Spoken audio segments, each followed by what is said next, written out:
Meet the editors. വഴിതെളിഞ്ഞു എന്നാണ് ചോദ്യം.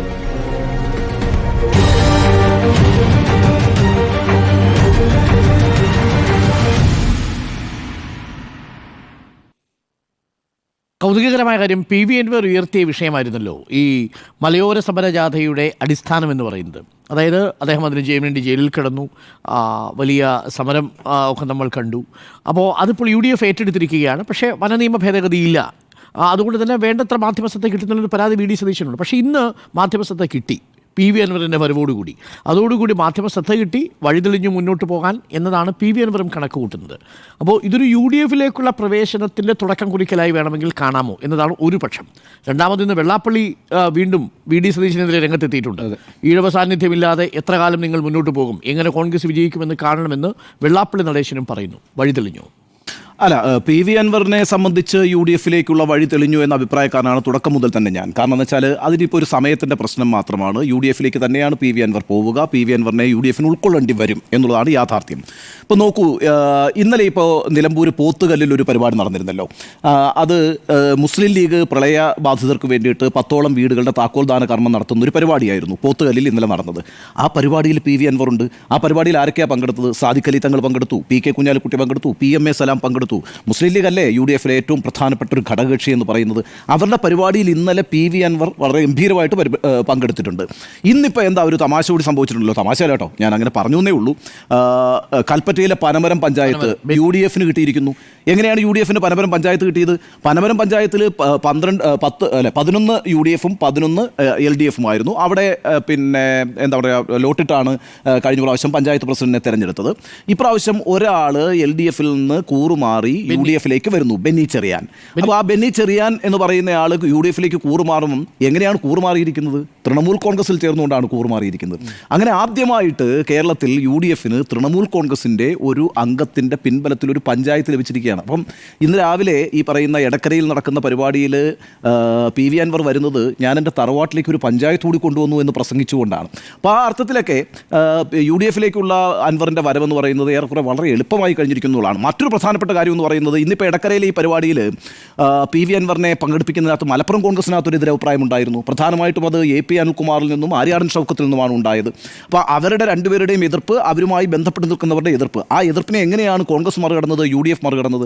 അവർ പരസ്പരം ഒരു ചർച്ച നടത്തിയായിരുന്നു. അവിടെ KC വേണുഗോപാൽ, K സുധാകരൻ, രമേശ് ചെന്നിത്തല, അതേപോലെ തന്നെ സാദിഖ് അലി തങ്ങൾ, PK കുഞ്ഞാലിക്കുട്ടി, ഇവർ ചേർന്നിട്ട് ഒരു തീരുമാനമെടുക്കുകയാണ് അൻവറിനെ പങ്കെടുപ്പിക്കണമെന്ന്. അപ്പം മലപ്പുറം ജില്ലയിൽ നിന്നുണ്ടായിട്ടുള്ള എതിർപ്പിനെ കൂടി അങ്ങ് മാറ്റിവെച്ചുകൊണ്ടാണ് അത്തരം ഒരു തീരുമാനം എടുക്കുന്നത്. എന്ന് മാത്രമല്ല, പി വി അൻവർ ഇന്നലെ സതീശനെ കണ്ടിട്ടുണ്ട്. സതീശനെ കണ്ട് അങ്ങോട്ടൊരു അഭ്യർത്ഥന നടത്തുകയും ചെയ്തിട്ടുണ്ട്. സതീശനെ കുറിച്ചാണല്ലോ അദ്ദേഹം വലിയൊരു അഴിമതി ആരോപണം ഉന്നയിച്ചത്. ആ അഴിമതി ആരോപണത്തെ സംബന്ധിച്ചുള്ള ഖേദപ്രകടനം നേരത്തെ തന്നെ പി വി അൻവർ നടത്തുകയും ചെയ്തിരുന്നു. അപ്പോൾ ഇന്ന് വലിയ സ്വീകരണമാണ് പി വി അൻവറിന് കിട്ടിയത്. ഇന്നിപ്പോൾ നമ്മൾ ആ ഫ്രെയിം കണ്ടാൽ നമുക്കറിയാമല്ലോ, പി വി അൻവർ ഇരിക്കുന്നത് VD സതീശൻ്റെ തൊട്ടടുത്താണ്. VD സതീശനും ഷാഫി പറമ്പിലിനും നടുവിലായിട്ടാണ് പി വി അൻവർ ഇരിക്കുന്നത്. ആ അർത്ഥത്തിലൊക്കെ ഇന്നിപ്പോൾ പി വി അൻവറിനെ സംബന്ധിച്ചിടത്തോളം കാര്യങ്ങൾ വളരെ എളുപ്പമായിരിക്കുന്ന ഒരു അഭിപ്രായം എനിക്കുണ്ട്. എന്ന് മാത്രവുമല്ല, UDF ഒരു പോസിറ്റീവായ ജസ്റ്ററാണ് ഇന്ന് പി വി അൻവറിനോട് എടുത്തിരിക്കുന്നത്.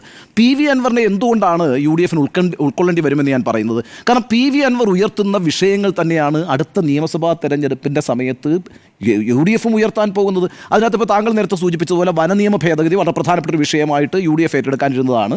അതിൻ്റെ ഭാഗമായിട്ടായിരുന്നു യഥാർത്ഥത്തിൽ ഈ ജാഥ VD സതീശൻ പ്ലാൻ ചെയ്തത്. പക്ഷേ ഇത് നേരത്തെ മുൻകൂട്ടി കാണുന്ന ഇടതുപക്ഷം തങ്ങൾക്ക് ഇത് അപകടകരമാകുമെന്ന് മനസ്സിലാക്കിക്കൊണ്ട് ആ ഭേദഗതി ബില്ലങ്ങ് പിൻവലിക്കുകയാണ് ചെയ്തത്. അതല്ലാത്ത പക്ഷം മലയോര മേഖലകളിൽ താമസിക്കുന്ന കുടിയേറ്റക്കാരായ വലിയ വിഭാഗത്തിൻ്റെ പിന്തുണ LDFിന് നഷ്ടപ്പെടുമായിരുന്നു. സഭകൾ LDFിനെതിരായിട്ട് തിരിയുമായിരുന്നു. അതിൻ്റെ ഒരു മുന ഒടിച്ചു എന്നുള്ളതിൽ ആശ്വസിക്കാം. പക്ഷേ അപ്പോഴും ഈ പറയുന്ന വന്യജീവി ആക്രമണം എന്ന് പറയുന്നത് ഒരു വലിയ പ്രശ്നം തന്നെയാണ്. ആ വിഷയം എന്ന് പറയുന്നത് കേരളത്തിൻ്റെ അങ്ങോളം ഇങ്ങോളമുള്ള മേഖലകളിൽ വനപ്രദേശത്തോട് അടുത്ത് നിന്ന് ജീവിച്ചുകൊണ്ടിരിക്കുന്ന, വനത്തെ ആശ്രയിച്ച് ജീവിച്ചുകൊണ്ടിരിക്കുന്ന കുടിയേറ്റക്കാരായിട്ടുള്ള ഒരു വലിയ ജനതയുടെ പ്രശ്നം തന്നെയാണ്. അതൊരു വലിയ വിഷയമായിട്ട് ഉയർത്തും. ഇനി അതുമാത്രമല്ല, ഇന്നിപ്പോൾ ഞാനത് മുമ്പും പറഞ്ഞിട്ടുള്ളതാണ്, ഇന്നിപ്പോൾ ഈ വേദിയിൽ പിണറായിസം എന്നെത്ര പ്രാവശ്യം ആവർത്തിച്ചിരിക്കുന്നത് പി വി അൻവർ. പിണറായിസത്തിൻ്റെ ശവപ്പെട്ടിയിലെ അവസാനത്തെ ആണിയടിയായിരിക്കും നിലമ്പൂരിൽ നടക്കാനിരിക്കുന്ന ഉപതെരഞ്ഞെടുപ്പ് എന്ന് അദ്ദേഹം പറയുമ്പോൾ പിണറായിയെ നേരിട്ട് അറ്റാക്ക് ചെയ്യുന്ന ഒരു രീതി VD സതീശനില്ല. നിയമസഭയ്ക്കകത്തുണ്ട്, VD സതീശനില്ല, പുറത്ത് ഇല്ല, രമേശ് ചെന്നിത്തലയ്ക്കില്ല. അങ്ങനെ പ്രോമിനൻ്റ് ആയിട്ടുള്ള കോൺഗ്രസ് നേതാക്കളോ UDF നേതാക്കളോ ലീഗിനൊട്ടുമില്ല. അപ്പം പിണറായിക്ക് എതിരായിട്ട് സംസാരിക്കുന്ന ആളുകൾ UDFിൽ യഥാർത്ഥത്തിലില്ല. പക്ഷേ 2026 നിയമസഭാ തെരഞ്ഞെടുപ്പിലേക്ക് പോകുമ്പോൾ എന്തായാലും സംശയം സംശയമൊന്നുമില്ലല്ലോ. പിണറായി വിജയനാണല്ലോ ഏറ്റവും പ്രധാനപ്പെട്ട സ്റ്റാർ ക്യാമ്പയിനർ, ഏറ്റവും പ്രധാനപ്പെട്ട നേതാവ് LDFൻ്റെ. അപ്പോൾ ആ നേതാവിനെ അറ്റാക്ക് ചെയ്യാൻ ഇപ്പുറത്തൊരാൾ വേണ്ടേ? PV അൻവറിന് അങ്ങനെ ഒരു റോൾ ഉണ്ടെന്നാണ് ഞാൻ പറയുന്നത്. PV അൻവർ പിണറായിയെ നേരിട്ട് അറ്റാക്ക് ചെയ്യുന്ന ഒരാളായിട്ട് UDFൻ്റെ ഒരു പ്രധാനപ്പെട്ട സ്പോക്സ് പേഴ്സണായിട്ട് ഒരു അജണ്ട നിശ്ചയിക്കുന്ന ആളായിട്ടൊക്കെ വരും. അക്കാര്യത്തിലുള്ള സംശയമില്ല. ഇനി മറ്റൊരു രാഷ്ട്രീയം കൂടിയുണ്ട്, അത് ഈ മുസ്ലിം ക്രിസ്ത്യൻ രാഷ്ട്രീയമാണ്. മുസ്ലിം രാഷ്ട്രീയത്തിനകത്ത് PV അൻവർ ഉന്നയിക്കുന്ന പ്രശ്നം എന്താ? നമ്മളെ തീവ്രവാദികളാക്കുന്നു എന്നുള്ളതാണ്, നമ്മളെ ഭീകരവാദികളാക്കുന്നു പിണറായിയുടെ പോലീസ് എന്നുള്ളതാണ്. ആ അർത്ഥത്തിൽ മുസ്ലിം സമുദായത്തിനിടയിലേക്ക് ഒരു ഇൻട്രോഡ് ഉണ്ടാക്കാൻ PV അൻവർ ശ്രമിക്കുന്നുണ്ട്, അങ്ങനത്തെ ഒരു ക്യാമ്പയിൻ നടത്തിക്കൊണ്ട്. ഒപ്പം തന്നെ ഈ വന്യജീവി ആക്രമണം അടക്കമുള്ള പ്രശ്നങ്ങൾ ഉയർത്തിക്കൊണ്ട് ക്രിസ്ത്യൻ സമുദായവുമായി ബന്ധപ്പെട്ടും ഒരു പൊളിറ്റിക്സ് PV അൻവർ മുന്നോട്ട് വയ്ക്കുന്നുണ്ട്. ഈ രണ്ട് സമുദായങ്ങളുടെ നല്ല പിന്തുണയുണ്ടെങ്കിൽ മാത്രമല്ലേ UDFന് അടുത്ത നിയമസഭാ തെരഞ്ഞെടുപ്പിൽ എന്തെങ്കിലും പ്രതീക്ഷ വെക്കേണ്ടതുള്ളൂ. കാരണം എന്താണെന്ന് വെച്ചാൽ ഒരു മുന്നണി എന്ന നിലയ്ക്ക് UDF ദുർബലമാണ് എന്ന കാര്യത്തിൽ സംശയമില്ലല്ലോ. കോൺഗ്രസും അതുപോലെ തന്നെ ലീഗും കഴിഞ്ഞാൽ പിന്നെ ഈ പറയുന്ന ജോസഫ് ഗ്രൂപ്പും RSPയും CMP ഒക്കെ ഉള്ളത്. എത്ര സീറ്റ് അവർക്ക് വിജയിപ്പിച്ചു കൊണ്ടുവരാൻ കഴിയും? അപ്പോൾ ലീഗിനും വലിയൊരു സീറ്റ് കിട്ടണം, അതുപോലെ തന്നെ കോൺഗ്രസിനും വലിയ സീറ്റ് കിട്ടണം. അങ്ങനെ കിട്ടണമെങ്കിൽ ഹിന്ദു, ക്രിസ്ത്യൻ, മുസ്ലിം എന്ന് പറയുന്ന പഴയ കോമ്പിനേഷൻ ഉണ്ടല്ലോ, UDFന് അനുകൂലമായി വർക്ക് ചെയ്യുന്നൊരു ജാതി സമവാക്യമുണ്ടല്ലോ, ആ സമവാക്യം പ്രവർത്തിക്കണം. എന്നാൽ മാത്രമേ അത്തരത്തിലുള്ളൊരു വിജയം അവർക്ക് ആലോചിക്കാൻ തന്നെ പറ്റുള്ളൂ. അതിന് പറ്റുന്നൊരു ഫോർമുലയാണ് PV അൻവർ മുന്നോട്ട് വയ്ക്കുന്നത്. ആ അർത്ഥത്തിലൊക്കെ UDFൻ്റെ രാഷ്ട്രീയവുമായി PV അൻവർ ഐക്യപ്പെട്ട് കഴിഞ്ഞിരിക്കുന്നു. PV അൻവറിനെ കൊണ്ട് ഉപയോഗമുണ്ട് എന്ന് UDFന് ഏറെക്കുറെ ബോധ്യം വന്നുകൊണ്ടിരിക്കുന്നു. അതിൻ്റെ അടിസ്ഥാനത്തിൽ വിട്ടുവീഴ്ചകൾക്ക് തയ്യാറാകുന്നു. ഇന്നിപ്പോൾ പിന്നെ സതീശൻ വളരെ വ്യക്തമായിട്ട് പറഞ്ഞല്ലോ, ഉചിതമായ സമയത്ത് ഉചിതമായ തീരുമാനമെടുക്കും എന്ന്. പക്ഷേ നോ അല്ലല്ലോ പറയുന്നത്. മാത്രമല്ല ഇന്നിപ്പം കെട്ടിപ്പിടിച്ചൊക്കെയാണ് സ്വീകരിച്ചിരിക്കുന്നത്. അപ്പോൾ ആ അർത്ഥത്തിലൊക്കെ മഞ്ഞുരുകിയിട്ടുണ്ട്, പ്രശ്നങ്ങൾ അവസാനിച്ചിട്ടുണ്ട്. UDFനെ സംബന്ധിച്ചിടത്തോളം അടുത്ത തെരഞ്ഞെടുപ്പിൽ PV അൻവർ ഒരു അസറ്റായിരിക്കുമെന്നാണ് ഞാൻ വിചാരിക്കുന്നത്. അങ്ങനെ ഒരാളെ അവർക്ക് ആവശ്യമുണ്ട്. ആ അർത്ഥത്തിൽ അദ്ദേഹത്തിൻ്റെ വഴി തെളിഞ്ഞിരിക്കുന്നു. ഇനി അതൊരു സമയത്തിൻ്റെ മാത്രം പ്രശ്നമാണെന്നാണ് ഞാൻ വിചാരിക്കുന്നത്. അങ്ങനെ വടക്കൻ കേരളത്തിൽ ഇത്തരം കാര്യങ്ങൾ സംഭവിക്കുന്നതാണ് തെക്കൻ കേരളത്തിൽ വെള്ളാപ്പള്ളി നടേശൻ ഒരു പുതിയ അടിയുമായിട്ട് വന്നിരിക്കുന്നത്. എന്താണ്? ഈഴവ സമുദായത്തിൻ്റെ പിന്തുണയില്ലാതെ കേരളത്തിൽ ഒരു മുന്നണിക്കും അധികാരത്തിൽ വരാൻ കഴിയില്ല എന്നുള്ളത് വളരെ കറക്റ്റാണ്. കാരണം എന്താ, 30% വോട്ട് ആ സമുദായത്തിനുണ്ട്. ആ സമുദായത്തിൻ്റെ പിന്തുണയില്ലാതെ ഒരു കാരണവശാലും ഒരു മുന്നണിക്കും കേരളത്തിൽ അധികാരത്തിൽ വരാൻ കഴിയില്ല, അങ്ങനെ വന്നിട്ടുമില്ല. പക്ഷേ പ്രശ്നം എന്താണെന്നറിയോ? വെള്ളാപ്പള്ളി നടേശൻ നേതൃത്വം കൊടുക്കുന്ന ഈ ഈഴവ സമുദായത്തിൻ്റെ വോട്ട് ഏത് മുന്നണിക്കാണ് പോയിക്കൊണ്ടിരിക്കുന്നത് എന്നുള്ളത് വെള്ളാപ്പള്ളി നടേശൻ പറയണം. അതാണ് പ്രശ്നം. അതായത് ഞാനിപ്പോൾ ഒരു കാര്യം പറയാം. ഇപ്പോൾ കഴിഞ്ഞ ലോക്സഭാ തെരഞ്ഞെടുപ്പിൽ CPM ജൂൺ 28 മുതൽ 30 വരെ നടത്തിയ, അതായത് 2024 ജൂൺ 28 മുതൽ 30 വരെ ഈ രാജ്യത്ത് CPMനുണ്ടായിട്ടുള്ള തെരഞ്ഞെടുപ്പിലെ തിരിച്ചടിയെ വിലയിരുത്തിക്കൊണ്ട് അവരൊരു ചർച്ച നടത്തി, കേന്ദ്ര കമ്മിറ്റി ഒരു ചർച്ച നടത്തി. ആ ചർച്ചയ്ക്ക് ശേഷം അവരൊരു റെസൊല്യൂഷൻ പാസ്സാക്കിയിട്ടുണ്ട്. ആ റെസൊല്യൂഷനകത്ത് വളരെ കൃത്യമായിട്ട് കേരളത്തിൽ എന്താ സംഭവിച്ചതെന്ന് വിലയിരുത്തിയിട്ടുണ്ട്. അതിനകത്ത് വളരെ കൃത്യമായിട്ട് പിന്നെ CPM പറഞ്ഞിട്ടുണ്ട്, CPMൻ്റെ അടിത്തറ വോട്ടുകൾ BJPയിലേക്ക് ചോർന്നു എന്ന് പറഞ്ഞു. ഈഴവ വഴി. എന്ന് മാത്രമല്ല SNDP നേതൃത്വം BJPക്ക് വേണ്ടിയാണ് പ്രവർത്തിച്ചതെന്ന് വളരെ വ്യക്തമായി എഴുതി വെച്ചിട്ടുണ്ട്. അതിനകത്ത് 2 മണ്ഡലങ്ങൾ കൃത്യമായി പറയുന്നുണ്ട്. ഒന്ന് ആലപ്പുഴയാണ്, 2 ആറ്റിങ്ങലാണ്. ഈ ആലപ്പുഴയിൽ സംഭവിച്ചതിൻ്റെ ഒരു കണക്ക് പരിശോധിക്കുന്നത് നല്ലതാണ്. എന്താണെന്നറിയോ? ആലപ്പുഴയിൽ 2024 KC വേണുഗോപാലിന് കിട്ടുന്ന 4,04,000 വോട്ടാണ്. 4,04,000 വോട്ട്. കഴിഞ്ഞ പ്രാവശ്യം 2019 ഷാനിമോൾ ഉസ്മാനാണ് അവിടെ മത്സരിക്കുന്നത്. അന്ന് ഷാനിമോൾക്ക് കിട്ടുന്ന എത്രയാണെന്നറിയാം? 4,35,000. അപ്പോൾ എത്ര വോട്ടിൻ്റെ കുറവാണ് കോൺഗ്രസിന് അവിടെ വന്നത്? 31,000 വോട്ടിൻ്റെ കുറവാണ് വന്നത്. KC വേണുഗോപാൽ മത്സരിക്കുമ്പോഴാണ് ഈ 31,000 വോട്ടിൻ്റെ കുറവ് അവിടെ വരുന്നതെന്ന് ആലോചിക്കണം, ഷാനിമോളെക്കാളും. അതേസമയം ആരിഫിന് കിട്ടിയ എത്രയാണെന്നറിയോ? അതാണ് വലിയ തിരിച്ചടി എന്ന് പറയുന്നത്. ആരിഫിന് കഴിഞ്ഞ പ്രാവശ്യം വിജയിക്കുമ്പോൾ 2019 വിജയിക്കുമ്പോൾ 4,46,000 വോട്ടുണ്ട്. അത് എത്രയിലേക്കാണ് കുറഞ്ഞതെന്നറിയാവോ? 3,41,000 വോട്ടിലേക്കാണ്. എത്ര കുറവ്? 1,00,000 വോട്ടിൻ്റെ, 1,05,000 വോട്ടിൻ്റെ കുറവാണ് ഉണ്ടായിരിക്കുന്നത്. ആരുടെ വോട്ടായി പോയത്? അത് മാത്രമല്ലല്ലോ, അന്ന് KS രാധാകൃഷ്ണൻ മത്സരിക്കുന്നത്. ഇപ്പോൾ 2019 1,87,000 രാധാകൃഷ്ണൻ്റെ വോട്ട്. അന്ന് തന്നെ അതൊരു വലിയ വോട്ടാണ് കേട്ടോ. അതിനുശേഷം ശോഭാ സുരേന്ദ്രൻ മത്സരിക്കുമ്പോൾ എത്രയാണ് വോട്ടെന്ന് അറിയോ? 3,00,000 വോട്ടാണ് കഴിഞ്ഞ പ്രാവശ്യം പിടിച്ചിരിക്കുന്നത്. അതായത് കോൺഗ്രസിൽ നിന്നും അതുപോലെ തന്നെ ഇടതുപക്ഷത്ത് നിന്നും ചോർന്ന വോട്ട് എങ്ങോട്ടാണ് ഷിഫ്റ്റ് ചെയ്തിരിക്കുന്നത്? ആലപ്പുഴ മണ്ഡലത്തിൽ വളരെ കൃത്യമായിട്ട് BJPയിലേക്കാണ് പോയിരിക്കുന്നത്. അത് ഏറ്റവും കൂടുതൽ ഡാമേജ് ചെയ്തത് ആരെയാണ്? ഈ പറയുന്ന എല്ലാ പരിഗണനയും ഞങ്ങൾക്ക് തരുന്നത് യഥാർത്ഥത്തിൽ LDF ആണെന്ന് വെള്ളാപ്പള്ളി പറയുന്ന LDFൻ്റെ വോട്ട് ബാങ്കിൽ കയറിയിട്ടാണ് ഈ പണി ഇടതുപക്ഷം പിന്നെ ഈ ഈഴവ സമുദായത്തിലെ ഒരു പ്രത്യേക വിഭാഗം ഷിഫ്റ്റ് ചെയ്തിരിക്കുന്നതെന്ന് പറയുന്നത്. ആറ്റിങ്ങൽ മണ്ഡലം എടുത്ത് നോക്കൂ, 684 വോട്ടിൻ്റെ വ്യത്യാസത്തിലാണ് ജോയി തോൽക്കുന്നത്. പക്ഷേ ആറ്റിങ്ങൽ മണ്ഡലത്തിലും ഇതേ വ്യത്യാസം വളരെ കൗതുകരമാണ്. അതായത് അടൂർ പ്രകാശിന് 3,28,000 വോട്ടാണ് കിട്ടുന്നത്. ഏതാ ഈ തെരഞ്ഞെടുപ്പിൽ? ജോയിക്ക് കിട്ടുന്ന 3,27,000. ഏതാണ്ട് ഒരു 684 വോട്ടിൻ്റെ വ്യത്യാസത്തിലാണല്ലോ ജയിച്ചു വരുന്നത്. മുരളീധരൻ എത്രയാണ് കിട്ടിയെന്നറിയാമോ? 3,11,000. അതിനത് കൃത്യമായ കണക്കാണ് കേട്ടോ. കാരണം എന്തറിയാമോ? 2019 3,80,000 ആയിരുന്നു പിന്നെ അടൂർ പ്രകാശിൻ്റെ വോട്ട്. എത്ര കുറഞ്ഞു ഇപ്രാവശ്യം? 50,000 വോട്ട് കുറഞ്ഞു ഇപ്രാവശ്യം 2024. അതേപോലെ തന്നെ സമ്പത്തിന് കഴിഞ്ഞ പ്രാവശ്യം 3,42,000 ആയിരുന്നു. ഇപ്രാവശ്യം എത്ര കുറഞ്ഞു? 15,000 വോട്ട് കുറഞ്ഞു. ജോയിക്ക് 15,000 വോട്ട് കുറഞ്ഞു. അപ്പോൾ 50 10 65,000 വോട്ട് കുറഞ്ഞു. എത്രയാണെന്നറിയാമോ? മുരളിക്ക് കൂടിയത് 61,000 വോട്ട്. അപ്പോൾ കറക്റ്റ് കണക്കാണ്. അപ്പോൾ അവിടെ കോൺഗ്രസിനെയാണ് അത് ബാധിച്ചത് കൂടുതലായിട്ട്, ആറ്റിങ്ങിൽ ബാധിച്ചത്. ഇവിടെ പിന്നെ ആലപ്പുഴയിൽ CPMനെയാണ് ബാധിച്ചത്. പ്രശ്നം എന്താണെന്ന് വെച്ചാൽ ഇപ്പോൾ വെള്ളാപ്പള്ളി നടേശൻ പറയുന്ന ഈ 2 മുന്നണികളെയും ഈഴവ വിഭാഗം പിന്തുണച്ചില്ലെങ്കിൽ അധികാരത്തിൽ വരില്ല എന്ന് പറയുമ്പോൾ ഈഴവ വിഭാഗത്തിൻ്റെ വോട്ട് BDJS വഴി എങ്ങോട്ടാണ് പോകുന്നതെന്ന് കൂടി വെള്ളാപ്പള്ളി നടേശൻ വ്യക്തമാക്കണം. അത് BJP മുന്നണിയിലേക്കാണ് പോകുന്നത്, NDAയിലേക്കാണ് പോകുന്നത്. ഇനി SNDPയുടെ വൈസ് പ്രസിഡന്റ് ആണല്ലോ തുഷാർ വെള്ളാപ്പള്ളി. തുഷാർ വെള്ളാപ്പള്ളി എന്തായിരുന്നു നമ്മളോട് പറഞ്ഞത്? നമ്മൾ ഉറച്ചു നിൽക്കും BJPയോടൊപ്പം എന്നാണ് പറഞ്ഞത്. SNDPയുടെ പൂർണ്ണമായ പിന്തുണയിൽ തന്നെയാണ് BDJS എന്ന് പറഞ്ഞ പാർട്ടിയുള്ളത് എന്നുള്ള കാര്യത്തിനകത്ത് എന്തെങ്കിലും സംശയമുണ്ടോ? വെള്ളാപ്പള്ളി നടേശൻ 2015 കാസർഗോഡ് നിന്ന് ആരംഭിച്ച് തിരുവനന്തപുരത്ത് ശംഖുമുഖം കടപ്പുറത്ത് വന്ന് അവസാനിപ്പിച്ച ജാഥയുടെ അവിടെ വെച്ചിട്ടാണ് ഈ BDJS പ്രഖ്യാപിക്കുന്നത്. അപ്പോൾ വെള്ളാപ്പള്ളിക്ക് ഈ പാർട്ടിയിൽ ഉത്തരവാദിത്തമില്ലേ? SNDPക്ക് ഈ പാർട്ടിയിൽ ഉത്തരവാദിത്തമില്ലേ? അതിൻ്റെ ഉപാധ്യക്ഷനായിട്ടുള്ള ആളാണല്ലോ ഇതിൻ്റെ ദേശീയ അധ്യക്ഷൻ എന്ന് പറയുന്നത് തുഷാർ വെള്ളാപ്പള്ളി എന്ന് പറയുന്നത്. അപ്പോൾ തുഷാർ വെള്ളാപ്പള്ളി പറയുന്നത് ഞങ്ങൾ BJPയോടൊപ്പം തന്നെ നിൽക്കും, കാരണം ഞങ്ങൾക്ക് എല്ലാ പരിഗണനയും നൽകുന്നുണ്ട് എന്ന് മാത്രമല്ല കേട്ടോ, അദ്ദേഹം ഒന്നൊരു വലിയ വെളിപ്പെടുത്തൽ നടത്തിയിട്ടുണ്ട്. എന്താ അറിയോ, കേന്ദ്രമന്ത്രി സ്ഥാനവും MP സ്ഥാനവും എനിക്ക് ഓഫർ ചെയ്തിരുന്നു എന്നാണ് പറഞ്ഞത്. പക്ഷേ ഇവിടുത്തെ തിരക്കുകൾ കൊണ്ടും ഒക്കെയാണ് അദ്ദേഹം അത് ഏറ്റെടുക്കാതിരുന്നത് എന്നാണ് അദ്ദേഹം പറയുന്നത്. ഈ സംഘടനാ തിരക്കുകൾ കൊണ്ടും മറ്റു വ്യക്തിപരമായ തിരക്കുകൾ കൊണ്ടും അതൊന്നും ഏറ്റെടുത്തിട്ടില്ല. അതുകൊണ്ട് ഞങ്ങൾ വളരെ തൃപ്തരാണ് എന്നാണ് പറയുന്നത്. അപ്പം വെള്ളാപ്പള്ളി നടേശൻ ഇപ്പോൾ ഈ പറഞ്ഞിരിക്കുന്ന രണ്ട് മുന്നണികളിൽ ആര് അധികാരത്തിൽ വരണമെന്ന് തീരുമാനിക്കുന്നത് ഈഴവ വോട്ട് ബാങ്ക് ആണ് എന്ന് പറയുമ്പോൾ ആ ഈഴവ വോട്ട് ബാങ്ക് വെള്ളാപ്പള്ളി പിടിച്ചിടത്തല്ല നിൽക്കുന്നത്, അത് BDJS വഴി NDAക്ക് പോയിരിക്കുന്നു. ഒരു വലിയ ക്ലെയിം അക്കാര്യത്തിൽ വെക്കണ്ട എന്നുള്ളതാണ് വെള്ളാപ്പള്ളിയോട് പറയാനുള്ളത്. ഒരു കാര്യം കൂടി പറഞ്ഞ് ഞാൻ അവസാനിപ്പിച്ചേക്കാം. ഈ വെള്ളാപ്പള്ളിയുടെ കൗതുകരമായ സ്റ്റേറ്റ്മെൻറ്റുകൾ ഞാൻ ഈ കഴിഞ്ഞ ദിവസങ്ങൾ ശ്രദ്ധിക്കുകയായിരുന്നു. VD സതീശനെ കുറിച്ച് ഇന്നും മോശമായിട്ടാണല്ലോ പറഞ്ഞിരിക്കുന്നത്. VD സതീശൻ ഒട്ടും കേമനല്ല, മുഖ്യമന്ത്രിയാകാൻ യോഗ്യനല്ല എന്നാണ് പറയുക. ശരി, അപ്പോൾ ആരാണ് പിന്നെ ചോയ്സ്? രമേശ് ചെന്നിത്തലയാണ് പിന്നെ ചോയ്സ്. രമേശ് ചെന്നിത്തലയാണ് കൃത്യമായിട്ട് പിന്നെ മുഖ്യമന്ത്രിയാകാൻ യോഗ്യൻ. അപ്പോൾ അധികാരത്തിൽ വരും എന്നാണ് അടുത്ത ചോദ്യം. അത് LDFന് തുടർഭരണം. അതെന്താണ്? LDFന് തുടർഭരണം. അപ്പോൾ LDFന് തുടർഭരണം വരും, പക്ഷേ സതീശൻ മുഖ്യമന്ത്രിയാകാൻ പാടില്ല, രമേശ് ചെന്നിത്തലയ്ക്ക് മുഖ്യമന്ത്രിയാകാനുള്ള യോഗ്യതയുണ്ട്. എന്നിട്ട് വോട്ട് എങ്ങോട്ടാണ് പോകുന്നത്? വോട്ട് പോകുന്നത് പിന്നെ BJPയുടെ വളരെ കൗതുകകരമായ ഒരു സ്റ്റേറ്റ്മെൻ്റ് ആണ് ഈ അടുത്ത ദിവസങ്ങളിലൊക്കെ അദ്ദേഹം നടത്തിയിട്ടുള്ളത്. ഏറ്റവും വലിയ പ്രധാനപ്പെട്ട നമ്മൾ ശ്രദ്ധിക്കേണ്ട ഒരു കാര്യം എന്താണെന്ന് വെച്ചാൽ, കഴിഞ്ഞ ഡിസംബറിൽ മൈസൂരിൽ ഒരു യോഗം നടന്നു, SNDPയുടെ ഒരു നേതൃയോഗം നടന്നു. ആ നേതൃയോഗത്തിൽ വെച്ച് SNDP അതിൻ്റെ മുദ്രാവാക്യം മാറ്റി. നമ്മളുടെയൊക്കെ ശ്രദ്ധയിൽ വരേണ്ട ഒരു കാര്യമാണ്. നേരത്തെ 2015 BDJS ഉണ്ടാക്കുമ്പോൾ വെള്ളാപ്പള്ളി പറഞ്ഞ മുദ്രാവാക്യം എന്ന് പറയുന്നത് നായാടി മുതൽ നമ്പൂതിരി വരെ എന്നാണ്. ഈ കഴിഞ്ഞ ഡിസംബറിൽ അദ്ദേഹം മുദ്രാവാക്യം മാറ്റിയിട്ട് എന്താ പറഞ്ഞതെന്നറിയാവോ? നായാടി മുതൽ നസ്രാണി വരെ എന്നാണ് പറഞ്ഞിരിക്കുന്നത്. നായാടി മുതൽ നസ്രാണി വരെ ഒന്നിപ്പിക്കാനാണ് SNDPയുടെ തീരുമാനമെന്നാണ്. എന്താണ് ഈ നസ്രാണി എന്ന് പറയുന്ന സാധനം വന്നതിൻ്റെ കാര്യം? കേരളത്തിൽ BJPയുടെ പൊളിറ്റിക്സ് ആണ്. കേരളത്തിൽ BJP ഉദ്ദേശിച്ചിരിക്കുന്നത് ആ വിഭാഗത്തെ കൂടി ഉൾക്കൊള്ളുക എന്നുള്ളതാണ്. എന്ന് മാത്രമല്ല, ക്രിസ്ത്യൻ വേഴ്സസ് മുസ്ലിം എന്നൊരു പ്രശ്നമുണ്ട്. അതാണ് പ്രശ്നം. കാരണം മുസ്ലിങ്ങളെയാണല്ലോ എതിരായിട്ട് വെള്ളാപ്പള്ളി നിർത്തിയിരിക്കുന്നത്. മുസ്ലിം പ്രീണനത്തിൻ്റെ പേരിലാണ് ഈ പറയുന്ന ഇടതുപക്ഷത്തിന് വോട്ട് ചോർന്നത് എന്നുകൂടി വെള്ളാപ്പള്ളി നടേശൻ പറഞ്ഞിട്ടുണ്ട്. അപ്പോൾ ഞാനിത് അവസാനിപ്പിക്കുമ്പോൾ UDF നമ്മൾ രണ്ട് വിഷയം പറഞ്ഞതുകൊണ്ട് ഞാൻ ഈ രണ്ട് വിഷയത്തിലേക്ക് ഒന്ന് പോയെന്നേ ഉള്ളൂ. വെള്ളാപ്പള്ളിയുടേതായിട്ടുള്ളൊരു വിലപേശൽ കേരള രാഷ്ട്രീയത്തിൽ നടത്തിക്കൊണ്ടിരിക്കുന്നു. അക്കാര്യത്തിൽ ഒട്ടും തന്നെ എന്താ പറയുക, ഒരു കൃത്യതയുള്ള പൊസിഷൻ അദ്ദേഹത്തിന് ഇല്ല. അതേ ഒരേ സമയം LDFന് വേണ്ടി പറയും, മറുവശത്ത് CPMന് വേണ്ടി പറയും, എന്നിട്ട് BJPക്ക് അനുകൂലമായ നിലപാടെടുക്കുകയും ചെയ്തുകൊണ്ടിരിക്കുന്നു. അത് തുടരുന്നു എന്നുള്ളതാണ്. UDFനെ സംബന്ധിച്ച് ഇന്നിപ്പം പിന്നെ PV അൻവറിനെ പോലൊരു ആളെ ഉൾക്കൊള്ളാൻ അവർ തയ്യാറായിരിക്കുന്നു എന്ന് പറയുന്നത് ഞാൻ വളരെ പ്രതീക്ഷയോടുകൂടിയാണ് കാണുന്നത്. കാരണം അൻവറിനെ പോലൊരാൾ പിന്നെ UDFൻ്റെ ഭാഗത്ത് ഉണ്ടാകുന്നത് 2026 തെരഞ്ഞെടുപ്പിൽ UDFൻ്റെ ഒരു ഗുണം തന്നെയായിരിക്കുമെന്നാണ് ഞാൻ വിചാരിക്കുന്നത്. ഒരിടവേളയ്ക്ക് ശേഷം നമുക്ക് മടങ്ങാം. മലയോര സമരജാഥയിലേക്ക് UDFന്റെ സമരവേദിയിലേക്ക് ഇന്ന് PV അൻവർ എത്തിയതോടുകൂടി PV അൻവറിനും UDFനും വഴിതെളിഞ്ഞു എന്നതാണ് പ്രധാനപ്പെട്ട ചോദ്യം.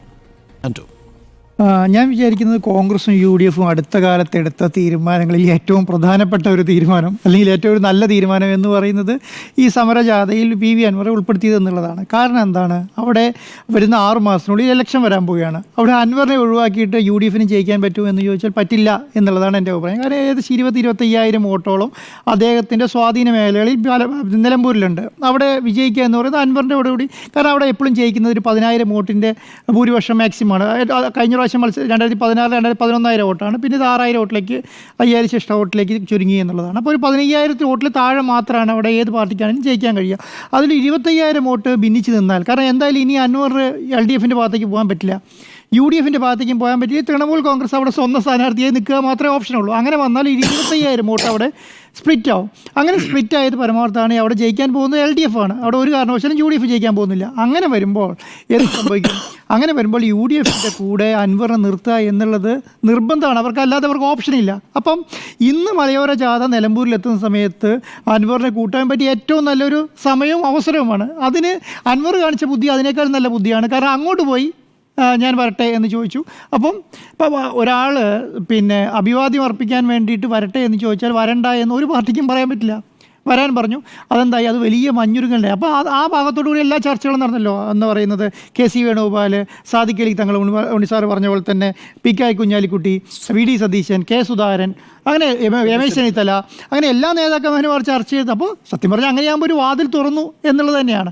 അപ്പോൾ ഇനി അങ്ങോട്ട് UDF സംബന്ധിച്ചിടത്തോളം മലബാറിലെ കാര്യങ്ങൾ ഏകദേശം ചർച്ച ചെയ്യാൻ പറ്റുന്ന രീതിയിൽ, അല്ലെങ്കിൽ ഇടതുപക്ഷത്തിനെതിരെ ഫൈറ്റ് ചെയ്യാൻ പറ്റുന്ന ഒരു ടീമിനെ അൻവറിന് ഉണ്ടാക്കാൻ പറ്റും. അവിടെ ആരാണ് എതിർത്തത്? മലപ്പുറത്തെ പ്രാദേശിക നേതാക്കന്മാരാണ് എതിർത്തിട്ടുള്ളത്. കാരണം മലപ്പുറത്ത് അൻവർ ഒരു നേതാവായി വന്നാൽ ആർക്കൊക്കെയാണോ ഭീഷണിയാവുന്നത് അവരൊക്കെ എതിർത്തു വരണ്ട എന്നുള്ളത് അതൊരു പ്രാദേശിക പ്രശ്നമായിട്ട് മാത്രം കണ്ടാൽ മതി. അതിനെ മറികടന്നു. കാരണം കേന്ദ്ര നേതാക്കന്മാരും കേരളത്തിലെ മുതിർന്ന നേതാക്കന്മാരും അതിനെ മറികടന്നു എന്ന് വേണമെങ്കിൽ പറയാം. പിന്നെ വെള്ളാപ്പള്ളിയിലേക്ക് വരുമ്പോൾ ഞാൻ വിചാരിക്കുന്നത് വെള്ളാപ്പള്ളി കറക്റ്റായി രാഷ്ട്രീയ പ്ലാനുള്ള ആൾ എന്നുള്ളത് തന്നെയാണ് എൻ്റെ വിശ്വാസം. കാരണം കേന്ദ്രത്തിൽ BJPയുടെ കൂടെയും കേരളത്തിൽ CPM-ൻ്റെ കൂടെയും ഇടതുപക്ഷത്തിൻ്റെ കൂടെ പ്രതീതി ഉണ്ടാക്കുന്നു. അങ്ങനെ അത് തന്നെയാണ് ശൈലി. കാരണം എന്താണ്, പാർലമെൻറ്റ് ഇലക്ഷൻ വരുമ്പോൾ അവിടെ ഇടതുപക്ഷത്തെ മൈൻഡ് ചെയ്യുന്നേ ഇല്ല. അവർ BJPൻ്റെ കൂടെ പൂർണ്ണമായി BJPൻ്റെ കൂടെ നിൽക്കുന്നു. കാരണം അവരുടെ കുടുംബത്തിൽ എല്ലാവരും ഇറങ്ങി BJPക്ക് വേണ്ടി വർക്ക് ചെയ്യുന്നു. മാക്സിമം വോട്ട് കിട്ടാൻ വേണ്ടിയിട്ട് അവരുടെ കുടുംബത്തിലെ എന്ന് പറയുക ഭാര്യയും മക്കളും അടക്കം എല്ലാവരും ഇറങ്ങി പിന്നെ BJPക്ക് വേണ്ടി വർക്ക് ചെയ്യുന്ന ഒരു ശൈലിയിലേക്ക് വരുന്നു. നേരെ തിരിച്ച് നിയമസഭാ ഇലക്ഷൻ വരുമ്പോൾ ഇടതുപക്ഷത്തിൻ്റെ കൂടെ നിൽക്കുന്നു എന്നുള്ളതാണ്. ഇനി എങ്ങാനും കോൺഗ്രസ് അധികാരത്തിൽ വന്നാൽ രമേശ് ചെന്നിത്തല മുഖ്യമന്ത്രിയാണെങ്കിൽ അദ്ദേഹം എൻ്റെ നല്ല ആളാണ് എന്ന് പറയുന്നു. കാരണം അദ്ദേഹം നോക്കുമ്പോൾ VD സതീശനെ NSS സപ്പോർട്ട് ചെയ്യുന്നില്ല, പിന്നെ ലീഗ് സപ്പോർട്ട് ചെയ്യുന്നില്ല, മറ്റു ആരും സപ്പോർട്ട് ചെയ്യുന്നില്ല. അപ്പോൾ VD സതീശൻ മുഖ്യമന്ത്രിയാവാൻ സാധ്യതയില്ല. പിന്നെ സാധ്യതയുള്ള ആരാണ്? KC വേണുഗോപാലുമായിട്ട് ഇദ്ദേഹം വഴക്കാണ്. അപ്പോൾ അദ്ദേഹമായിട്ട് പറ്റില്ല. പിന്നെ ഇദ്ദേഹം സപ്പോർട്ട് ചെയ്യാൻ പറ്റിയ ഏക നേതാവ് എന്ന് പറഞ്ഞാൽ മുഖ്യമന്ത്രി സ്ഥാനാർത്ഥി എന്ന് രമേശ് ചെന്നിത്തലയാണ്. അപ്പോൾ രമേശ് ചെന്നിത്തലനെ അദ്ദേഹം സപ്പോർട്ട് ചെയ്യും. ഏതെങ്കിലും കാരണവശാലും കോൺഗ്രസ് വരികയാണെങ്കിൽ സപ്പോർട്ട് ചെയ്യും. കൂടെ പറയുന്നു ഈഴവ സമുദായത്തിൻ്റെ പിന്തുണയില്ലാതെ ഒരു സർക്കാർ അധികാരത്തിൽ വരാൻ പറ്റില്ല എന്ന് പറയുന്നു. അപ്പോൾ അദ്ദേഹത്തിൻ്റെ രാഷ്ട്രീയം കറക്റ്റാണ്. അദ്ദേഹം എന്താണ് ഉദ്ദേശിക്കുന്നത് അതാണ്. ഇപ്പം സൈഡിൽ വെള്ളാപ്പള്ളി നടേശൻ ഒരു കാര്യം പറയുന്നു, എന്താണ് കോൺഗ്രസ് അധികാരത്തിൽ വരുന്നില്ല എന്ന് പറഞ്ഞു. അതേസമയം തന്നെ തുഷാർ വെള്ളാപ്പള്ളി ആ ഒരു എഫക്റ്റ് BJPക്ക് എഫക്റ്റ് ചെയ്യാൻ പാടില്ല. ഇങ്ങനെ പറയുന്ന സമയത്ത് ഇദ്ദേഹം ഈ കുടുംബം അല്ലെങ്കിൽ CPM-ൻ്റെ കൂടെയാണോ എന്നുള്ള ഒരു എഫക്റ്റ് വരാൻ പോലും സമ്മതിക്കാതെ തൊട്ടിപ്പുറ സമയത്ത് തുഷാർ വെള്ളാപ്പള്ളി ഒന്ന് പറയുകയാണ്, എനിക്ക് മന്ത്രിസ്ഥാനം പറയുന്നു, MP സ്ഥാനം പറയുന്നു, ഞാൻ UDF BJPയുടെ കൂടെ അടിയുറച്ച് നിൽക്കുമെന്ന് പറയുന്നു. അത് അദ്ദേഹത്തിൻ്റെ രാഷ്ട്രീയമാണ്. അതൊന്നും ഞാൻ വിചാരിക്കുന്ന ഈഴവ സമുദായത്തിൻ്റെ രാഷ്ട്രീയമല്ല എന്നുള്ളതാണ്. പക്ഷേ ഒരു രാഷ്ട്രീയമുണ്ട്. ഈഴവ സമുദായം എപ്പോഴും കൂടെ നിന്നത് ഇടതുപക്ഷത്തോടു കൂടെ തന്നെയാണ്. അത് ഒരു കാരണത്തും കാലത്ത് നിന്നിട്ടുണ്ട്. പിന്നെ ഈഴവ സമുദായത്തിൽ നിന്ന് കോൺഗ്രസിന് മുഖ്യമന്ത്രിമാർ വരെ ഉണ്ടായിട്ടുണ്ട്. പക്ഷേ എന്ന് വെച്ച് ആ കാലത്തും ഒരു പരിധി വരെയുള്ള ഇടതുപക്ഷം മാത്രമാണ് പിന്നെ കോൺഗ്രസിൻ്റെ കൂടെ നിന്നിട്ടുള്ളൂ. പക്ഷേ ആ കാലത്തൊക്കെ സംഭവിച്ചത് എന്താണ്, ആ സമയത്ത് KM മാണി എന്ന് പറയുന്ന നേതാവുണ്ട്. കാരണം KM മാണിയിലുള്ള നേതാവും പിന്നെ ഈ വെള്ളാപ്പള്ളി നടേശനൊക്കെ നല്ല ബന്ധം സൂക്ഷിച്ചുകൊണ്ടിരുന്ന നേതാക്കന്മാരാണ്. വെള്ളാപ്പള്ളി നടേശനെ കോൺഗ്രസിനോട് അടുപ്പിക്കാൻ വേണ്ടിയിട്ട് പറ്റുന്ന പിന്നെ അതുപോലെ തന്നെ ഈഴവ സമുദായത്തെ കോൺഗ്രസിനോട് അടുപ്പിക്കാൻ പറ്റിയ ഒരു നേതാക്കന്മാരായിരുന്നു ഈ പറയുന്ന കോട്ടയം, ആലപ്പുഴ, എറണാകുളം ഭാഗത്തുണ്ടായിരുന്നത്. അതുകൊണ്ടാണ് നിങ്ങൾ ശ്രദ്ധിച്ചാൽ മനസ്സിലാവും, പാലാ നിയോജക മണ്ഡലം പാലയിലൊക്കെ KM മാണി ഇവരെ കൈവെള്ളയിൽ കൊണ്ടുനടക്കും. അവസാനം KM മാണിയെ വിജയിപ്പിക്കുന്ന വെള്ളാപ്പള്ളിക്ക് റോളുണ്ട്. അതേ അതെ, അപ്പോൾ കൈവെള്ളയിൽ കൊണ്ടു നടക്കുകയാണ്. അപ്പം വെള്ളാപ്പള്ളി ഈ KM മാണിയെ പോലെ ഒരു നേതാവിനെ കോൺഗ്രസിൽ നിന്ന് നഷ്ടപ്പെടുക എന്ന് പറയുന്നത് ഒരു സമുദായത്തെ കോൺഗ്രസിനോട് UDF-നോട് അടുപ്പിക്കാൻ പറ്റുന്ന ഒരു സംവിധാനം കയ്യിൽ നിന്ന് നഷ്ടപ്പെട്ടു പോയി എന്നുള്ളതാണ്. അപ്പോൾ അതുകൊണ്ടൊക്കെ ഉണ്ടാകുന്ന ഒരു ദോഷം എന്ന് പറയുന്നത് UDF-നെ സംബന്ധിച്ചിടത്തോളം, ഞാൻ മിനിഞ്ഞാന്ന് മീഡിയ എഡിറ്റേഴ്സിലും പറഞ്ഞു, ഇപ്രാവശ്യത്തെ ഇലക്ഷൻ പറയുന്നത് അവർക്ക് ഭയങ്കര ക്രൂഷ്യലായിരിക്കും. അവരെ ഈ പറയുന്ന സമുദായങ്ങളെയൊന്നും അവർക്ക് ഈ പറയുന്ന അത്ര എളുപ്പത്തിൽ അവരെ കൂടെ നിർത്താൻ പറ്റില്ല എന്നുള്ളതാണ് ഞാൻ വിശ്വസിക്കുന്നത്. കാരണം എന്തുകൊണ്ടാണ്, ഇങ്ങനെ സമുദായങ്ങളുമായി ബന്ധം സ്ഥാപിക്കാൻ പറ്റിയ നേതാക്കന്മാരാ സംവിധാനത്തിലില്ല എന്നുള്ളതാണ്. ഉമ്മൻചാണ്ടി പോലെയോ KM മാണിയെ പോലെയോ ഒന്നുമുള്ള തലമുതിർന്ന വർഷങ്ങളായി പാരമ്പര്യവും ബന്ധവും അവരുമായി അടുപ്പം സൂക്ഷിച്ചിരിക്കുന്ന നേതാക്കന്മാരില്ല എന്നുള്ളതാണ്. ആകെയുള്ള ഒരു നേതാവ് എന്ന് പറയുന്നത് നമ്മുടെ രമേശ് ചെന്നിത്തലയും ഈ പറഞ്ഞ കുഞ്ഞാലിക്കുട്ടിയാണ് വലിയ ആ ഒപ്പത്തിൽ നിന്ന് ചർച്ച ചെയ്യുന്ന നേതാക്കന്മാരെന്ന് പറയുന്നത്. KC വേണുഗോപാൽ ഉണ്ടെങ്കിൽ കൂടെ അദ്ദേഹത്തെ ഒരു കേന്ദ്ര നേതാവായിട്ടാണ് കാണുന്നത്, ഒരു ACC നേതാവായിട്ടാണ് അദ്ദേഹത്തെ കാണുന്നത്. അതിനേക്കാളും അപ്പുറം ഒരു ഗ്രാസ് റൂട്ടിലുള്ള ഇവർക്ക് അപ്രോച്ചബിൾ ആയ ഒരു നേതാവായിട്ട് അതിനകത്ത് കാണുന്നില്ല. അപ്പോൾ അങ്ങനെയുള്ള നിലയ്ക്ക് കോൺഗ്രസിനെ സംബന്ധിച്ചിടത്തോളം വളരെ ബുദ്ധിമുട്ടായിരിക്കും ഇപ്രാവശ്യത്തെ ഇലക്ഷനെ നേരിടുക എന്ന് പറയുന്നത്. അത് എന്ന് പറയുന്നത് മുസ്ലിം സമുദായത്തെ മൊത്തം കൂട്ടിയാൽ പോലും, അല്ലെങ്കിൽ മുസ്ലിം സംവിധാനത്തെ മുഴുവൻ ലീഗ് കൂട്ടി അങ്ങനെ പോലും ലീഗിനെ നിലനിർത്താൻ പറ്റും, ഈ കോൺഗ്രസ് നിലനിർത്താൻ പറ്റുന്നില്ല. അവിടെയും 2-3 വിഭാഗങ്ങളാണ്. കാന്തപുരവും അങ്ങനെ ഇടതുപക്ഷത്തോട് അനുഭവം പ്രകടിപ്പിക്കുന്ന സംവിധാനങ്ങളൊക്കെ വേറെ നിൽക്കുകയാണ്. അപ്പോൾ കേരളത്തിലെ 140 മണ്ഡലങ്ങളിൽ എത്ര മണ്ഡലങ്ങളിൽ കോൺഗ്രസ്സിന് വിജയിക്കാൻ പറ്റുമെന്ന് നോക്കിയാൽ നേരത്തെ പറഞ്ഞ 63 മണ്ഡലം അനലൈസിസ് ഒന്നും കാര്യമില്ല. 63 മണ്ഡലം അനലൈസ് ചെയ്യുകയാണെങ്കിൽ തന്നെ അത്രയധികം വർക്ക് ചെയ്ത് അതിൻ്റെ കടക്കേണ്ട സമയം കഴിഞ്ഞു. ഇനി എന്താണ്? ഇനി 5 മാസത്തിനപ്പുറം പഞ്ചായത്ത് ഇലക്ഷനാണ്. പഞ്ചായത്ത് ഇലക്ഷനിലേക്ക് കടക്കേണ്ട ഈ ജാഥയോ കഴിഞ്ഞ് അവസാനം വരുമ്പോഴത്തേക്കും പഞ്ചായത്ത് ഇലക്ഷൻ ഡിക്ലെയർ ചെയ്യും. അതോടൊപ്പം തന്നെ നിലമ്പൂർ ഇലക്ഷൻ വരും. ഈ നിലമ്പൂർ ഇലക്ഷനും ഈ പറയുന്ന പഞ്ചായത്ത് ഇലക്ഷനും കഴിഞ്ഞ് അധികം താമസിക്കാതെ നിയമസഭാ ഇലക്ഷൻ വന്നു. ആ നിയമസഭാ ഇലക്ഷൻ്റെ മുന്നോടിയായിട്ട് വേണം ഇപ്പോൾ തന്നെ സ്ഥാനാർത്ഥികളെ പ്രഖ്യാപിച്ച് മുന്നോട്ട് പോയാൽ തന്നെ മാത്രമാണ് ഇവർക്കൊരു ഗ്രാസ് റൂട്ടിൽ കാരണം 21 സീറ്റല്ലേ ഇപ്രാവശ്യം ഇപ്പോൾ അവർക്ക് ഉള്ളൂ. 21 സീറ്റ് അവരുടെ കയ്യിലുള്ളൂ. ബാക്കി 122 സീറ്റ് അവരുടെ കയ്യിലില്ല. 119 സീറ്റ് അവരുടെ കയ്യിലില്ല. 119 മണ്ഡലങ്ങൾ ഇവർക്ക് വർക്ക് ചെയ്തെത്തണം. ആ പറയുന്ന സംവിധാനമൊന്നും ഇപ്പോഴത്തെ ഈ ജാഥ കൊണ്ടോ, ഇത് ഇപ്പോൾ മലയോര ജാഥയാണല്ലോ കടന്നു വരുന്നത്, ഇതുകൊണ്ട് മലയോര ജാഥയുടെ ഇപ്പോഴത്തെ അവസ്ഥയെന്ന് ആലോചിച്ച് നോക്കി. ഇന്നാണ് ഏകദേശം കണ്ണൂർ, വയനാട്, മലപ്പുറത്തിൻ്റെ പകുതി എത്തിയപ്പോഴാണ് ആ ജാഥേനെ കൂടെ നമ്മൾ ചർച്ച ചെയ്യുന്നതെന്ന് ഓർക്കണം. ഇതുവരെ നമ്മൾ ആ ജാഥ അത് എന്തുകൊണ്ടാണ് ചർച്ച ചെയ്തത്? ഈ അൻവർ കയറി വന്ന് അവിടെ ഒരു പുതിയൊരു രാഷ്ട്രീയം അവിടെ ഡെവലപ്പ് ചെയ്തുകൊണ്ട് മാത്രമാണ്. അപ്പം അങ്ങനെയുള്ള സംവിധാനത്തിലേക്ക് കോൺഗ്രസ് കടക്കുന്നുള്ളത്. അതിനിടയ്ക്കാണ് വെള്ളാപ്പള്ളിനെ പോലെയുള്ള അടികൾ ഇങ്ങനെ എന്താ പറയുക കിട്ടിക്കൊണ്ടിരിക്കുന്നത്. ആ അടികളെ മറികടക്കുക എന്ന് പറയുന്നത് അത്ര എളുപ്പമല്ല. പക്ഷേ ഞാൻ പറയുന്നത് കോൺഗ്രസ്സിന് വഴി തെളിഞ്ഞോ എന്ന് വെച്ചാൽ PV അൻവറിന് വഴി തെളിഞ്ഞിട്ടുണ്ട്, കോൺഗ്രസ്സിന് വഴി തെളിഞ്ഞിട്ടില്ല എന്നുള്ളതാണ് എൻ്റെ അഭിപ്രായം. ഇതിൽ ഞാൻ ആദ്യം വെള്ളാപ്പള്ളിയുടെ വിഷയത്തിലേക്ക് വരാം. വെള്ളാപ്പള്ളി എന്തൊക്കെ പ്രവചനങ്ങൾ നടത്തിയിട്ടുണ്ടോ അത് മുഴുവൻ പാളിയ ചരിത്രമേ കേരളത്തിലുള്ളൂ, ഒരെണ്ണം ഒഴികെ. ആ ഒരെണ്ണം നടന്നത് ശ്രീകൃഷ്ണപുരത്താണ്, 2006 മറ്റുമാണ്. 2006 KP അനിൽകുമാർ മത്സരിക്കുന്ന സമയത്ത് ഈഴവ സമുദായത്തിന് ഒരു രാഷ്ട്രീയ സ്വാധീനവുമില്ലാത്ത ശ്രീകൃഷ്ണപുരത്ത് മാത്രമാണ് 4000 വോട്ടുകൾക്ക് താഴെ ഈ KP അനിൽകുമാർ പരാജയപ്പെടുന്നത്. അന്ന് 4 സ്ഥാനാർത്ഥികൾ പരാജയപ്പെടുമെന്ന് പ്രവചിച്ച ആളാണ് ഈ വെള്ളാപ്പള്ളി. ചെങ്ങന്നൂർ PC വിശ്വനാഥ്, സജി ചെറിയനെ തോൽപ്പിച്ച് PC വിശ്വനാഥ് നിയമസഭയിലെത്തി. രണ്ടാമത് പറഞ്ഞത് KC വേണുഗോപാൽ തോക്കും ആലപ്പുഴയിൽ നിന്നുള്ളതാണ്. ആഞ്ചലോസിനെ തോൽപ്പിച്ച് KC വേണുഗോപാൽ നിയമസഭയിലെത്തി. പിന്നീട് എനിക്ക് തോന്നുന്നു ബാബു M പ്രസാദ് ഹരിപ്പാട് ദേവകുമാറിനെ തോൽപ്പിച്ച് നിയമസഭയിലെത്തി. പിന്നീട് 4ാമത്തെ ആളെന്ന് പറയുന്നത് ഈ പറയുന്ന KP അനിൽകുമാർ. അത് പ്രവചനമായിട്ട് കാണണ്ട സാർ, അദ്ദേഹത്തിന് ശത്രു തോക്കുന്നു. തമാശ എന്തെന്ന് വെച്ചാൽ 4 പേരും തോക്കും, നിയമസഭയിലെത്തില്ല എന്ന് കട്ടായം പറയുന്നു.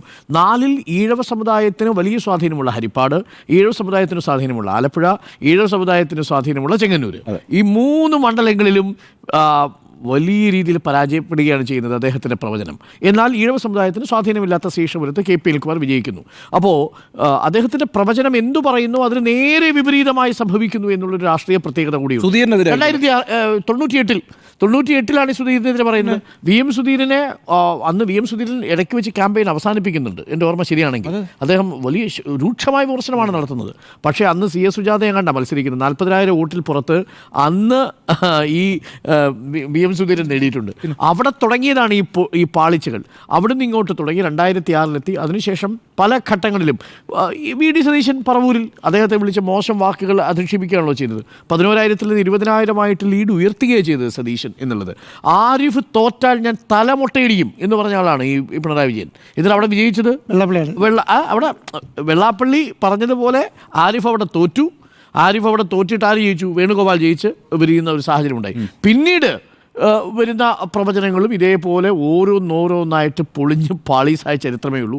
അതുകൊണ്ട് 90% പ്രവചനങ്ങളും തെറ്റിപ്പോയ ഒരു സമുദായ നേതാവിൻ്റെ വാക്കുകളായിട്ട് മാത്രമേ ഞാനതിനെ കണക്കാക്കുന്നുള്ളൂ. എന്നാൽ ആത്യന്തികമായി നേരത്തെ ഉണ്ണി ബാലകൃഷ്ണൻ സൂചിപ്പിച്ചതുപോലെ ഈഴവ വോട്ടുകൾ എങ്ങോട്ട് ഷിഫ്റ്റ് ചെയ്യുന്നുവെന്ന് CPM-ൻ്റെ കൃത്യമായ വിലയിരുത്തലുള്ളതുപോലെ അതൊരു ആശങ്കയായി തന്നെ CPM കണക്കാക്കുന്നുണ്ട്. അതൊരു പരിധിവരെ ആശങ്കയായി കോൺഗ്രസും കണക്കാക്കുന്നുണ്ട്. അവിടെ ഇപ്പോൾ അടൂർ പ്രകാശിനെ പോലെ ഒരാളെ സംബന്ധിച്ച് ഇലക്ഷൻ മാനേജ്മെൻറ്റ് എന്ന് പറയുന്നത് വളരെ എളുപ്പം നടത്താൻ കഴിയുന്ന ഒരാളാണ്. എന്നാൽ അതേസമയം ആലപ്പുഴയിൽ അങ്ങനെ ആയിരുന്നില്ല. അതാണ് ആലപ്പുഴയിൽ KC വേണുഗോപാൽ വന്നിരുന്നാൽ പോലും അവിടെ വലിയൊരു ത്രെട്ട് എന്ന് ഞാൻ സമ്മതിക്കുന്നു. അത് ഈഴവ മുന്നണിയുടെ ഈഴവ സമുദായത്തിൻ്റെ ഭാഗത്ത് നിന്ന് പോയ വോട്ട് ഷിഫ്റ്റ് എന്ന് പറയുന്നത് KC വേണുഗോപാലിനെ സംബന്ധിച്ച് ഡാമേജിങ് ആയിരുന്നു. പക്ഷേ അടൂർ പ്രകാശിൻ്റെ അടുത്തേക്ക് വരുമ്പോൾ അടൂർ പ്രകാശ് വളരെ സക്സസ്ഫുള്ളി ഇത് മാനേജ് ചെയ്തു. അതുകൊണ്ടാണ് അടൂർ പ്രകാശ് കടന്നുപോയത്.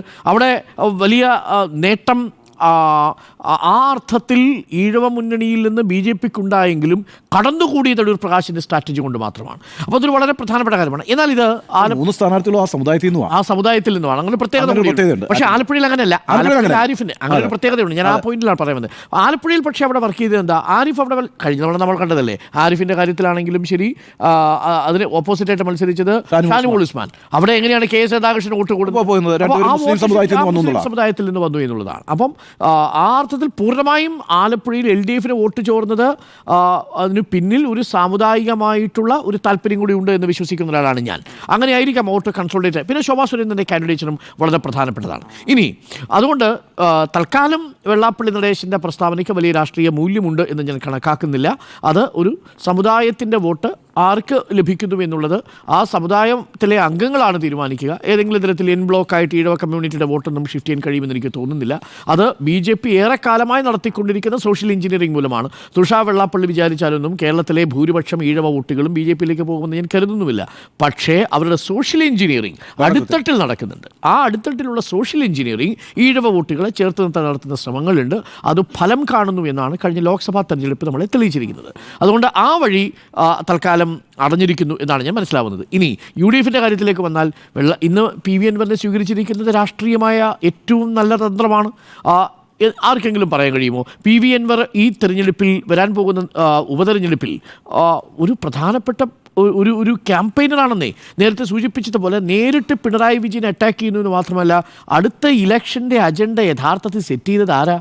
അടുത്ത ഇലക്ഷനുമായി ബന്ധപ്പെട്ട ഒരു ആൻറ്റി ഇൻകുംബൻസി വളരെ ശക്തമായി ഇത്രയും അധികം മാധ്യമങ്ങളുടെ സഹായത്തോടു കൂടി സെറ്റ് ചെയ്ത് വെച്ചിരിക്കുന്നത് ഈ PV അൻവർ അല്ലേ? PV അൻവർ ഉന്നയിച്ച 3 പ്രധാനപ്പെട്ട കാര്യങ്ങൾ ഇപ്പോഴും ബാക്കി നിൽക്കുകയല്ലേ? MR അജിത് കുമാറിൻ്റെ കാര്യത്തിൽ വിജിലൻസ് കൊടുത്ത ക്ലീൻ ചിറ്റ് അംഗീകരിച്ചിട്ടില്ലല്ലോ, അത് തള്ളിക്കളഞ്ഞില്ലേ? വിജിലൻസ് മാത്രമല്ല, MR അജിത് കുമാറുമായി ബന്ധപ്പെട്ട് തൃശ്ശൂർ പൂരവുമായി ബന്ധപ്പെട്ട് ആരോപണങ്ങൾ അതിൽ വസ്തുതയുണ്ടെന്നും കഴമ്പുണ്ടെന്നും ഒരു പരിധിവരെ കണ്ടെത്തിയില്ലേ? അപ്പോൾ ഇതുമായി ബന്ധപ്പെട്ട് PV അൻവർ ഉയർത്തിയ ആരോപണങ്ങൾ പൂർണ്ണമായും തള്ളിക്കളയാൻ കഴിഞ്ഞിട്ടില്ലെന്ന് മാത്രമല്ല, പൊതുജനങ്ങളുടെ മധ്യത്തിൽ ഇതിലൊരു വലിയ ഒരു ഷിഫ്റ്റ്, ഒരു വോട്ട് ഷിഫ്റ്റ് ഉണ്ടാക്കാൻ പറ്റാവുന്ന രീതിയിലൊരു പൊളിറ്റിക്കൽ നരേറ്റീവ് കൊണ്ടുവന്നിട്ടുണ്ട്. ആ നരേറ്റീവ് എന്ന് പറയുന്നത് എന്താണ്? കേരള പോലീസ് സംഘവൽക്കരിക്കപ്പെട്ടിരിക്കുന്നു എന്ന് പറയുന്ന ഒരു ആർഗ്യുമെൻറ്റ് കൊണ്ടുവന്നിട്ടുണ്ട്. അടുത്ത തെരഞ്ഞെടുപ്പിൽ മൈനോറിറ്റി വോട്ടുകളെ ഒപ്പം നിർത്താനുള്ള ഏറ്റവും വലിയ പൊളിറ്റിക്കൽ ടൂളാണത്. കേരള പോലീസിന് സംഘവൽക്കരിക്കപ്പെട്ടിരിക്കുന്നു എന്നുള്ളൊരു പൊളിറ്റിക്കൽ നരേറ്റീവ് കോൺഗ്രസ് പറയുന്നതിനേക്കാൾ എഫക്റ്റീവായി UDF ക്യാമ്പിൽ നിന്ന് പറയാൻ കഴിയുന്നത് നിലവിൽ PV അൻവറിനാണ്. അങ്ങനെ PV അൻവറിനെ UDFനോടൊപ്പം കൂട്ടുമ്പോൾ അതൊരു പൊളിറ്റിക്കൽ അസറ്റായിട്ട് മനസ്സിലാക്കുന്നു. അതുകൊണ്ട് തന്നെയാണ് ഇന്നിപ്പോൾ പനമരത്തെ ബെന്നി ചെറിയാനെ കൂടി തൻ്റെ ഭാഗത്തേക്ക് തൃണമൂൽ കോൺഗ്രസിലേക്ക് ചാടിച്ച് അവിടെ LDFന് ഭരണം നഷ്ടപ്പെടുത്തി UDFന് ഭരണം കൊടുത്തുകൊണ്ടാണ് PV അൻവർ വരുന്നത്. പനമരത്തെ ഗിഫ്റ്റാണ് എന്ന് നേരത്തെ പറഞ്ഞതുപോലെ അതൊരു വലിയ മാറ്റമാണ്. അദ്ദേഹം JDSൻ്റെ വിമതനായിട്ടോ മറ്റോ ആണ് അവിടെ മത്സരിച്ചത്, പിന്നീടാണ് തൃണമൂൽ കോൺഗ്രസിലേക്ക് വരുന്നത്. അതൊരു ചെറിയ ഷിഫ്റ്റ് അല്ല. തദ്ദേശ തെരഞ്ഞെടുപ്പ് വരാൻ പോവാണ്. ആ തദ്ദേശ തെരഞ്ഞെടുപ്പിൽ PV അൻവർ ഉയർത്തിയിരിക്കുന്ന വിഷയങ്ങൾ UDF കൂടി ഉയർത്തുമ്പോൾ അതിനൊരു പഞ്ച് കിട്ടും, അതൊരു ബലമാകും എന്ന കാര്യത്തിൽ സംശയമില്ല. അതാണ് UDFൻ്റെയും ആലോചന എന്ന് പറയുന്നത്. അതുകൊണ്ട് തന്നെ ഇന്ന് UDF എടുത്തിരിക്കുന്ന ഈ തീരുമാനം ശ്രദ്ധേയ തീരുമാനം. ഞാൻ മനസ്സിലാക്കുന്നത് ഇന്നലെ എടുത്ത തീരുമാനമല്ല എന്നുള്ളതാണ്. നേരത്തെ PV അൻവർ രാജിവെച്ചതിനു ശേഷം കൃത്യമായ പൊളിറ്റിക്കൽ മെസ്സേജാണ് നൽകിയത്. ആ പൊളിറ്റിക്കൽ മെസ്സേജ് കൊടുക്കുന്നതിന് മുമ്പ് PV അൻവർ 2 യാത്രകൾ നടത്തിയിരുന്നു. ഒന്ന് പാണക്കാട്ട് തങ്ങളുടെ വീട്ടിലേക്ക്, മറ്റൊന്ന് കേരളത്തിലെ മുതിർന്ന KPCC നേതാക്കളെ കാണാനായി. കൂടിക്കാഴ്ചകളിലും ഈ കാര്യങ്ങളൊക്കെ ചർച്ചാ വിഷയമായിട്ടുണ്ട്. പക്ഷേ അന്ന് നിലവിൽ UDFയിലേക്ക് എടുക്കുന്നത് സംബന്ധിച്ചൊരു തീരുമാനമെടുക്കാൻ രാഷ്ട്രീയകാര്യ സമിതിക്ക് പോലും ഇപ്പോൾ കഴിയില്ല എന്ന തീരുമാനം PV അൻവറിനെ അറിയിച്ചിട്ടുണ്ട്. അതുകൊണ്ടാണ് കഴിഞ്ഞ രാഷ്ട്രീയകാര്യ സമിതിയിൽ PV അൻവറിൻ്റെ കടന്നുവരവിനെ സ്വാഗതം ചെയ്യാതിരുന്നതും. എന്നാൽ ഒരു വാതിൽ തുറന്നിട്ട് കൊടുത്തു. നേരിട്ട് തൃണമൂൽ കോൺഗ്രസിനെ UDFയിലേക്ക് ക്ഷണിക്കുന്നതിന് ഹൈക്കമാൻഡിൻ്റെ അനുമതി വേണം. ഹൈക്കമാൻഡ് നിലവിലുള്ള സാഹചര്യത്തിൽ അനുമതി കൊടുക്കില്ല. വെസ്റ്റ് ബംഗാളിലടുത്ത് തെരഞ്ഞെടുപ്പ് വരാൻ പോകുന്നു. അതൊരു പ്രധാനപ്പെട്ട വിഷയമാണ്. അവിടെ മമതാ ബാനർജി രാഹുൽ ഗാന്ധിയുമായിട്ട് ഇണഞ്ഞു നിൽക്കുന്നു. അതുകൊണ്ട് അതിനൊരു ഹൈക്കമാൻഡ് പെർമിഷൻ വേണം. എന്നാൽ UDFുമായി ബന്ധപ്പെട്ട് സഹകരിപ്പിക്കാം എന്ന ഒരു ഉറപ്പ് കൊടുത്തിരുന്നു. അതിൻ്റെ ആദ്യഘട്ട എപ്പിസോഡാണ് നമ്മൾ ഇന്ന് കണ്ടത്. ആദ്യ എപ്പിസോഡാണ് കരുവാരക്കുണ്ടിലും നിലമ്പൂരിലും ഇടക്കരയിലും നടന്ന ഇന്നത്തെ യോഗങ്ങളിൽ PV അൻവറിൻ്റെ സാന്നിധ്യം എന്ന് പറയുന്നത്. അത് UDFയിലേക്കുള്ള വാതിൽ തുറക്കാനുള്ളതിൻ്റെ ആരംഭമായിട്ടാണ് ഞാൻ മനസ്സിലാക്കുന്നത്. ആ അർത്ഥത്തിൽ PV അൻവറിന് വഴി തെളിഞ്ഞിരിക്കുന്നു. എന്നെ അത്ഭുതപ്പെടുത്തുന്നത് PV അൻവർ ഒരു PC ജോർജായി മാറുമോ എന്നൊക്കെയുള്ള ആശങ്ക നമ്മളിൽ പലരുമൊക്കെ പങ്കുവച്ചിരുന്നു. പക്ഷേ PC ജോർജിനേക്കാൾ രാഷ്ട്രീയ കരുനീക്കങ്ങൾ കൃത്യമായിട്ട് അറിയാവുന്ന ഒരു നേതാവാണ് PV അൻവർ.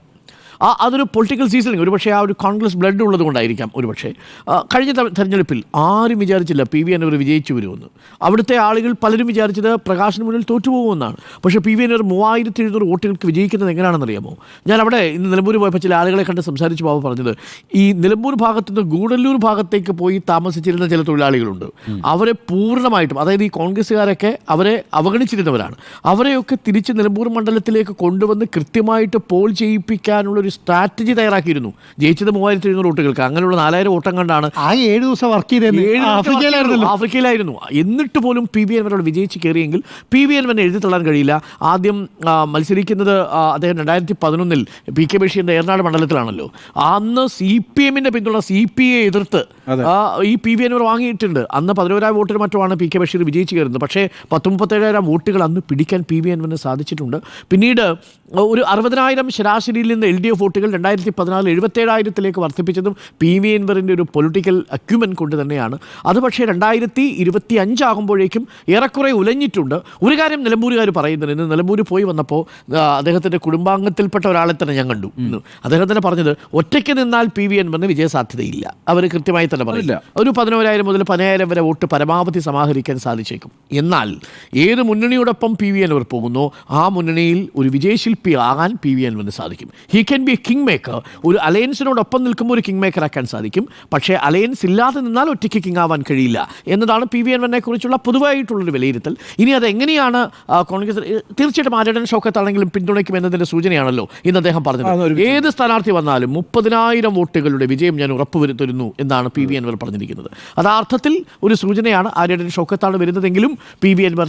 നിലമ്പൂരിന് ഒരു പ്രത്യേകതയുള്ളതേ, ഈ ഉപതെരഞ്ഞെടുപ്പുകളെല്ലാം സിറ്റിംഗ് സീറ്റിലാണല്ലോ ഇവർ വിജയിച്ചത് അല്ലെ? പുതുപ്പള്ളി, തൃക്കാക്കര, പാലക്കാട്, വയനാട് അല്ലെ, ചേലക്കര അപ്പുറത്തും പോയി. അപ്പൊ ശരി, ഇതിപ്പം LDF-ന്റെ സിറ്റിംഗ് സീറ്റാണ്. അത് ഈ തെരഞ്ഞെടുപ്പിന് മുമ്പായിട്ട് വരുന്നു എന്നുള്ള വിഷയമുണ്ട്. അതെ, അങ്ങനെ വരുമ്പോ അവർക്കത് തിരിച്ചു പിടിക്കാൻ കഴിയുകയാണെങ്കിൽ UDF-ന് ക്ലെയിം ചെയ്യാം. പക്ഷേ UDF ക്ലെയിം ചെയ്യുമ്പോഴും ഈ പ്രശ്നമുണ്ട്. PV അൻവർ അപ്പുറത്തായിരുന്നെങ്കിൽ മാത്രമേ UDF ക്ലെയിമിന് വാലിഡിറ്റി ഉള്ളൂ. അത്രേ ഉള്ളൂ. പക്ഷേ PV അൻവർ തന്നെ ഇപ്പുറത്തേക്ക് ക്ലെയിം ഇല്ല. കാര്യം അത് പരമ്പരാഗതമായ UDF-ന്റെ സീറ്റാണ്. ആ മണ്ഡലത്തിൽ ആര്യാടൻ മുഹമ്മദ് വിജയിച്ച് കയറുന്ന മണ്ഡലമാണ്. ശ്രീരാമകൃഷ്ണൻ നിർത്തിയിട്ട് വിജയിച്ചില്ല, അൻവർ മാസ്റ്റർ നിർത്തിയിട്ട് വിജയിച്ചില്ല. PV അൻവറാണ് പിന്നീട് ആ LDF-ലേക്ക് കൊണ്ടുവരുന്നത്. അപ്പോൾ അതാണ് അതിനകത്ത് ഒരു കാര്യമായി പറയാനുള്ളത്. അതുകൊണ്ട് തീർച്ചയായിട്ടും വഴി തുറന്നിരിക്കുന്നു PV അൻവർ എന്ന കാര്യത്തിൽ സംശയമില്ല. ഇനി ഒരു ഇടവേളയ്ക്ക് ശേഷമായി മീഡിയ എഡിറ്റേഴ്സ് തുടരുന്നു. സുജയ, വഴി തെളിഞ്ഞോ?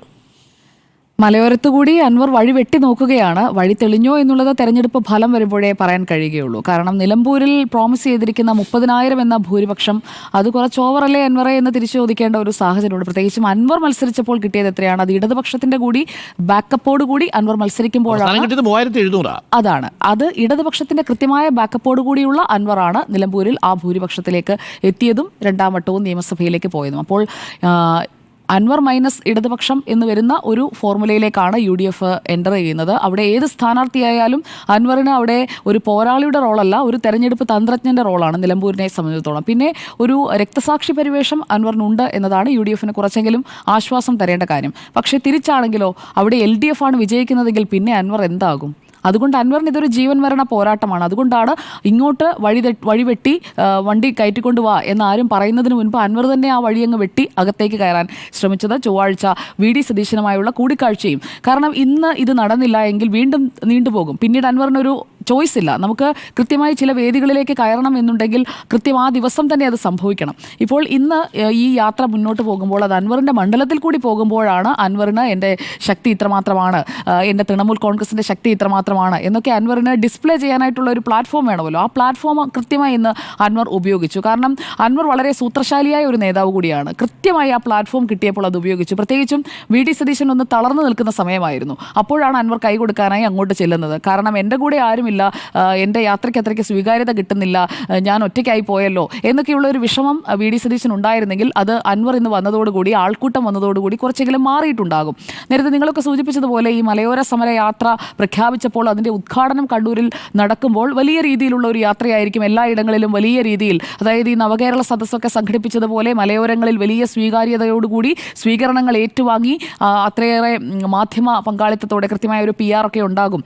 നവകേരള സദസ്സിന് നമ്മൾ കണ്ടതുപോലെയുള്ള ഒരു ഡിസ്പ്ലേ ഒക്കെ എല്ലായിടങ്ങളിലും ഉണ്ടാകുമെന്ന് പ്രതീക്ഷിച്ചെങ്കിലും അത്രയൊന്നും ശ്രദ്ധ കിട്ടില്ല. ഒരുപക്ഷെ മറ്റു വാർത്തകളൊക്കെ വന്നു പോയത് കൊണ്ടാകാം, അല്ലെങ്കിൽ UDF-ൽ നിന്നോ ഒന്നും അത്രയ്ക്കൊരു പ്രാധാന്യം അതിന് കൊടുക്കാത്തത് കൊണ്ടാകാം. എന്തായാലും ലീഗ് അടക്കം വലിയ രീതിയിൽ ഈ യാത്രയെ അത്രയ്ക്ക് അങ്ങോട്ട് പ്രോത്സാഹിപ്പിച്ചു എന്ന് തോന്നുന്നില്ല. കാരണം പങ്കാളിത്തം, ആൾക്കൂട്ടം, അതൊക്കെ കൂടി നമ്മൾ കണക്കിലെടുക്കണമല്ലോ. പ്രത്യേകിച്ചും രാധയുടെ കടുവ ആക്രമണത്തിൽ രാധയുടെ മരണം സംഭവിച്ചതിന് തൊട്ടു പിന്നാലെയാണ് ഈ യാത്ര. എന്ന് വെച്ചാൽ നേരത്തെ നടന്ന സംഭവങ്ങളെ മുൻനിർത്തിക്കൊണ്ടുള്ളൊരു യാത്രയല്ല. പ്രഖ്യാപിച്ചത് ഈ വന ഭേദഗതി നിയമത്തിന് വേണ്ടിയാണ്, അല്ലെങ്കിൽ ആ നിയമത്തെ എതിർത്തുകൊണ്ടാണെങ്കിലും അത് സർക്കാർ പിൻവലിച്ചതുകൂടി പ്രഖ്യാപിച്ച സമരം എന്ത് ചെയ്യും എന്ന് കരുതിയിരിക്കുകയായിരുന്നു UDF. അപ്പോഴാണ് രാധയെ കടുവയെ ആക്രമിക്കുന്നതും വിഷയം മാറ്റാനായിട്ടുള്ള കൃത്യമായി മറ്റൊരു വിഷയത്തിലേക്ക് അത് ഫിക്സ് ചെയ്യാനുമായിട്ടുള്ളൊരു അവസരം UDF-ന് കിട്ടുന്നു. അപ്പോൾ നിശ്ചയിച്ച പോലെ തന്നെ യാത്ര നടത്തുന്നു. പക്ഷേ മറ്റേ വിഷയത്തിൽ നടത്തുന്നത് പോലെയുള്ള ഒരു ആക്രമണം സർക്കാരിനെതിരെ നടത്താൻ ഈ വിഷയത്തിൽ കഴിയില്ല. അതിൻ്റെ മുനയൊടിച്ചത് K. സുധാകരൻ തന്നെയാണ്. കൂടെ നിന്ന് തന്നെ കാലുവാരി. നമ്മൾ ഭരിക്കുമ്പോഴും UDF ഭരിക്കുമ്പോഴും ഇതൊക്കെ തന്നെയായിരുന്നു. എന്ത് ചെയ്യാനാണ്? അന്നും കടുവയുണ്ടായിരുന്നു, ഇന്നും കടുവയുണ്ട്. ഇപ്പോൾ ശരിക്കും കണക്കെടുത്ത് മാക്സിമം ശ്രമിച്ചു നോക്കി, നടന്നില്ല എന്ന് പറയുന്നു. അപ്പോൾ അതെ, അന്നത്തെ കാലത്തുണ്ടായ ദുരന്തം തന്നെ ഇപ്പോഴും ഉള്ളത്. അതെ, അപ്പോൾ അന്ന് ഞാനെങ്കിൽ ഇന്ന് AK ശശീന്ദ്രൻ. അപ്പോൾ സ്വന്തം മുന്നണിയിൽ നിന്ന് തന്നെ അതങ്ങ് കുറ്റസമ്മതം നടത്തി, കുറ്റം ഏറ്റു പറഞ്ഞ് K. സുധാകരൻ നിന്നതോടെ VD സതീശൻ ഉണ്ടായിരുന്ന വീര്യം കൂടി ചോർന്നുപോയി എന്നുള്ളതാണ് ആ യാത്രയുടെ തുടക്കത്തിൽ തന്നെ നമ്മൾ കണ്ടത്. പിന്നെ KC വേണുഗോപാൽ അടക്കമുള്ള നേതാക്കൾ ഉദ്ഘാടനത്തിലുണ്ടായിരുന്നു. അത് കഴിഞ്ഞ് പ്രിയങ്ക ഗാന്ധി എത്തിയപ്പോഴും ജാഥയ്ക്ക് ഒരു അനക്കം വെച്ചിരുന്നു. പക്ഷേ പിന്നീട് അങ്ങോട്ട് ശോഷിച്ച് വരുന്നതാണ് നമ്മൾ കണ്ടത്. അവിടെ നിന്നാണ് നമ്മൾ ഇന്നത്തെ ഈ യാത്രയിലേക്ക് വരേണ്ടത്. ഈ മലയോര സമര യാത്രയിൽ പറയട്ടെ, അതായത് പ്രസംഗിക്കാൻ അനുവദിക്കാതെ ലീഗിന്റെ ഒരു ശക്തി കേന്ദ്രങ്ങളിലൂടെ പോകുമ്പോൾ ലീഗിനെ അല്ലേ കൂടെ ചേർത്ത് നിർത്തേണ്ടത്? പ്രത്യേകിച്ചും ആ മലയോര മേഖലയിലൂടെ പോകുമ്പോൾ ലീഗിനെ അവഗണിച്ചുകൊണ്ട് മുന്നോട്ട് പോയാൽ ഒന്നാമതേ VD സതീശനേക്കാൾ രമേശ് ചെന്നിത്തലയോടാണ് ലീഗിന് താല്പര്യം. അത് VD സതീശന് നന്നായി അറിയുകയും ചെയ്യാം. ആ മഞ്ഞുരുക്കാനായി ഷാഫി വഴി ശ്രമങ്ങൾ നടത്തുന്നുണ്ടെങ്കിലും അത് വേണ്ടത്ര വിജയം കണ്ടിട്ടില്ല എന്നുള്ള ഒരു വസ്തുതയും അവിടെ നിൽക്കുന്നു. അപ്പോൾ ഈ ഇസ്മയിലിനെ പിണക്കിയത് കൂടി ആയപ്പോഴേക്കും എല്ലാം പൂർത്തിയായി. അതിന്റെ ബാക്കി ഇന്ന് PM എ സലാമിനോട് പറഞ്ഞതിലൂടെ, അല്ലെങ്കിൽ PM എ സലാമിന്റെ പ്രതികരണത്തിന് കൊടുത്ത മറുപടിയിലൂടെ അടുത്ത ആണി കൂടി അടിച്ചിട്ടുണ്ട്. എന്തായാലും അത് എന്താവും എന്നുള്ളത്. അതുകൊണ്ടാണ് ഞാൻ പറഞ്ഞത് തെരഞ്ഞെടുപ്പ് ഫലം വരട്ടെ, എന്നിട്ട് ഓരോരുത്തരുടെയും യാത്രയുടെയും തീർത്ഥാടനത്തിന്റെയും ഒക്കെ ഫലം എന്താണ് എന്ന് നമുക്കും വിലയിരുത്താം. ഇവിടെ ഈ പനമരം പഞ്ചായത്തിൽ ഉണ്ണിസാർ സൂചിപ്പിച്ചതുപോലെ അതൊരു PV അൻവർ ഇഫക്റ്റ് ആയിട്ടാണ് ഞാൻ കാണുന്നത്. നമ്മൾ ചില ഇടങ്ങളിലേക്കൊക്കെ കടന്നു ചെല്ലുമ്പോൾ, പണ്ടൊക്കെ ഈ രാജാവിനെ കാണാനൊക്കെ ചെല്ലുമ്പോഴേക്കും ഈ കാഴ്ചദ്രവ്യങ്ങളും അല്ലെങ്കിൽ ഈ മറ്റ് നാലുകെട്ടുകളിലേക്കൊക്കെ ഈ കാഴ്ചക്കുലയുമായി പോകുന്നത്, അതൊക്കെ നമ്മൾ പല പുസ്തകങ്ങളിലും വായിച്ചിട്ടുണ്ട്. പണ്ട് കാലത്ത് നിലനിന്നിരുന്നൊരു സമ്പ്രദായമാണ്. അതുപോലെ ഇവിടെ ഒരു കാഴ്ചക്കുലയുമായിട്ടാണ് PV അൻവർ കടന്നു വരുന്നത്. പനമരം പഞ്ചായത്തിൽ LDF-ന്റെ ഭരണസമിതിയെ അട്ടിമറിച്ചുകൊണ്ട് ഭരണം പിടിക്കുന്നു.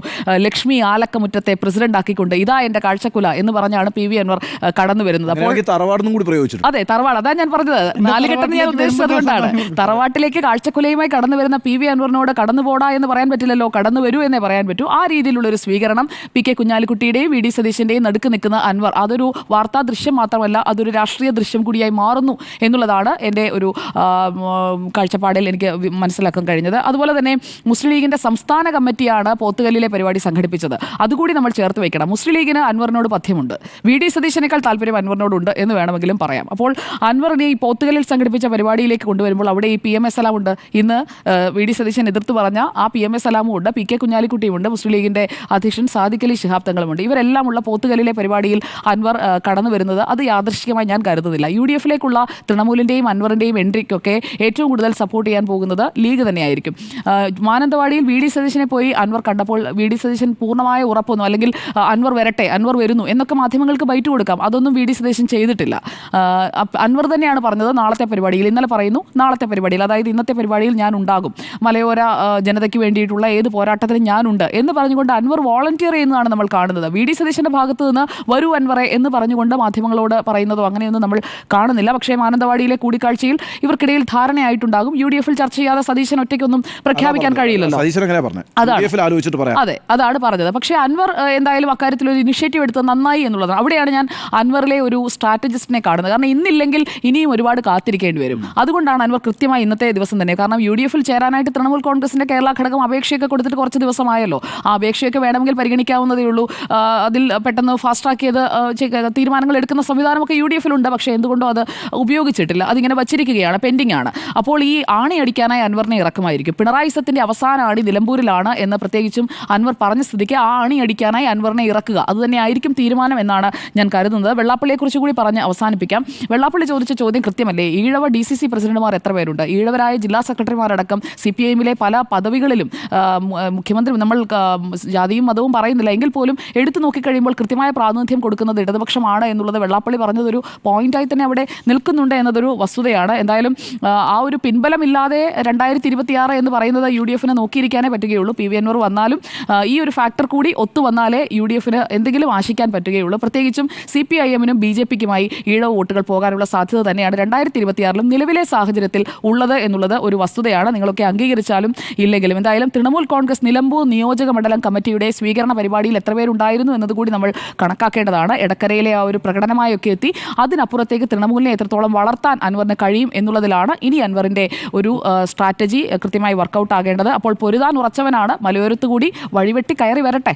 അതെ, തീർച്ചയായിട്ടും ഒറ്റയ്ക്ക് വഴിവെട്ടി വന്നവനാ PV അൻവർ. അതാ പറഞ്ഞേ, വഴിവെട്ടി വരട്ടെ. ഒരു PC അല്ല എന്നുള്ളത് ഏറെക്കുറെ ഉറപ്പിച്ചു. അൻവർ ആലോചിച്ച് നോക്കിയാൽ മറ്റാരെങ്കിലും തൃണമൂൽ കോൺഗ്രസ് ഒരാളുണ്ടാക്കിയല്ലോ, നമ്മൾ പേര് പോലും കേട്ടിട്ടില്ല. അടുത്ത കാലത്താണ് അദ്ദേഹത്തിന്റെ പേര് പോലും നമ്മൾ അറിഞ്ഞത്.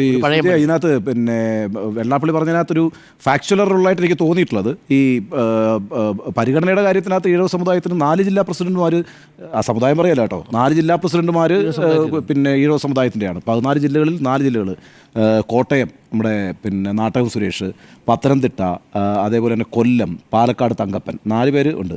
KPCC പ്രസിഡന്റ് വരുന്ന ഏത് സമുദായത്തിൽ നിന്നാണ്? നേരത്തെ KPCC പ്രസിഡന്റ് സുധീരൻ വന്നത് ഏത് സമുദായത്തിൽ നിന്നാണ്? അതിനു മുമ്പുള്ള മുല്ലപ്പള്ളി രാമേന്ദ്രൻ വന്ന ഏത് സമുദായത്തിൽ നിന്നാണ്? അപ്പോൾ ആ അർത്ഥത്തിൽ ഒരു ഫാക്ച്വലായിട്ട്, പക്ഷേ ഇപ്പൊ ഇത് കറക്റ്റാണ്, കൂടുതൽ ജില്ലാ സെക്രട്ടറിമാരൊക്കെ വരുന്നത് ആ സമുദായത്തിൽ തന്നെയാണ്. പോലെ ഒരു പരിഗണന കിട്ടുന്നില്ല. അല്ല, CPM SNDPക്ക് CPM കൊടുക്കുന്ന പോലെ ഒരു പരിഗണന ചിലപ്പോൾ കോൺഗ്രസ് പിന്തുണയല്ല, അത് CPM-ന്റെ ബേസാണ്. CPM-ന്റെ പ്രവർത്തകർ ആ സമുദായത്തിൽ വരുന്നവരുള്ളൂ. അവരൊന്നും വെള്ളാപ്പള്ളി നടേശന്റെ ആശ്രിതത്വം പറ്റി ജീവിക്കുന്നൊന്നുമല്ല.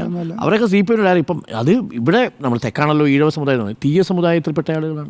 ഇപ്പോൾ വടക്കോട്ട് പോയാൽ കണ്ണൂർ പോയി നോക്കിക്കഴിഞ്ഞാൽ CPM-ന്റെ കോർ കേഡർ എന്ന് പറയുന്നവരിൽ ഒരു വലിയ വിഭാഗം അവരൊന്നും ഈ വെള്ളാപ്പള്ളി നടേശന്റെ സ്വാധീനത്തിൽ നിൽക്കുന്നവരൊന്നുമല്ല. അല്ല, വെള്ളാപ്പള്ളി SNDP എന്നല്ല, വളരെ ക്ലവറായി ഈഴവ സമുദായം. അല്ല, അങ്ങനെയാണെങ്കിൽ 2000 ഈ PDJS ഉണ്ടാക്കിയിട്ടുള്ള ആദ്യത്തെ ഇലക്ഷൻ ഉണ്ടല്ലോ, ആ സമയത്ത് ഈ SNDPയും വെള്ളാപ്പള്ളിയും ഒക്കെ BDJS-ന്റെ കൂടെ ആയിരുന്നല്ലോ. എല്ലാ ടീമും BDJS-ന്റെ കൂടെയാണ്. എത്ര വോട്ടാ കിട്ടിയത്? പിന്നെ വെള്ളാപ്പള്ളിയുടെ പ്രവചനം തെറ്റുന്ന കാര്യം ഉണ്ണിസാർ പറഞ്ഞു. 2 പ്രവചനങ്ങൾ വെള്ളാപ്പള്ളി നടത്തിയിട്ടുണ്ട്. ഒന്ന്, രമേശ് ചെന്നിത്തല മുഖ്യമന്ത്രി ആകണമെന്നുള്ള ആഗ്രഹമാണ്. മറ്റൊന്ന് LDF-ന്റെ 3ാമത്തെ ഭരണം എന്നുള്ളതാണ്. ഇതിൽ ഏതാണ് തെറ്റുക എന്നറിയാൻ നമുക്ക് ഈ 2 തെറ്റിയാലും തെറ്റാ. ഇനി LDF-ന്റെ ഭരണം നഷ്ടപ്പെട്ടാൽ രമേശ് ചെന്നിത്തല മുഖ്യമന്ത്രി ആവണം, അതിനുള്ള സാധ്യതയുണ്ടല്ലോ. അത് സാധ്യത എത്രത്തോളം? ഇനി UDF ജയിച്ചാൽ അല്ലെ രമേശ് ചെന്നിത്തല മുഖ്യമന്ത്രി ആവണം, ഇല്ലെങ്കിൽ LDF തോക്കണം ആദ്യം. ആകപ്പാടെ കോംപ്ലിക്കേറ്റഡ്. അല്ല, രമേശ് ചെന്നിത്തല മുഖ്യമന്ത്രി ആയാൽ പ്രവചനം ഒന്ന് തെറ്റും, കാരണം LDF വരത്തില്ല. ഇനി LDF-ൽ ആണ് അധികാരത്തിൽ വരുന്നതെങ്കിൽ ഈ ടെൻഷൻ ഉണ്ണിസാറിനേക്കാൾ കൂടുതൽ ഇപ്പോൾ അനുഭവിക്കുന്ന VD സതീശനോ?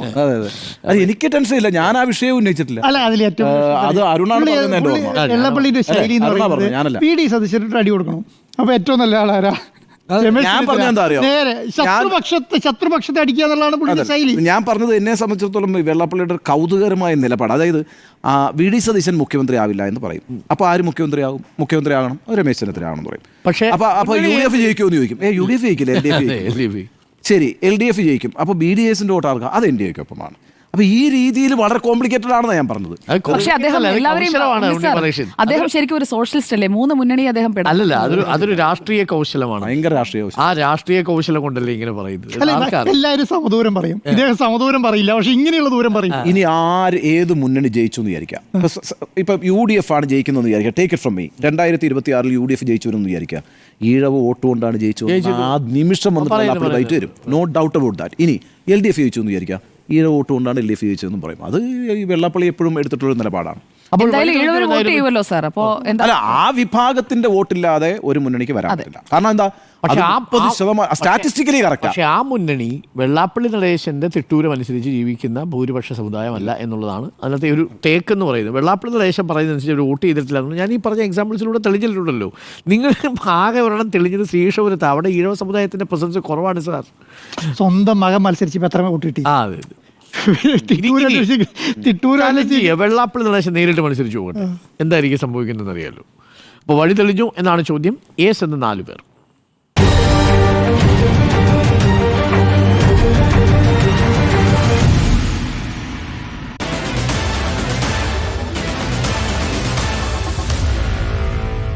Meet the editors.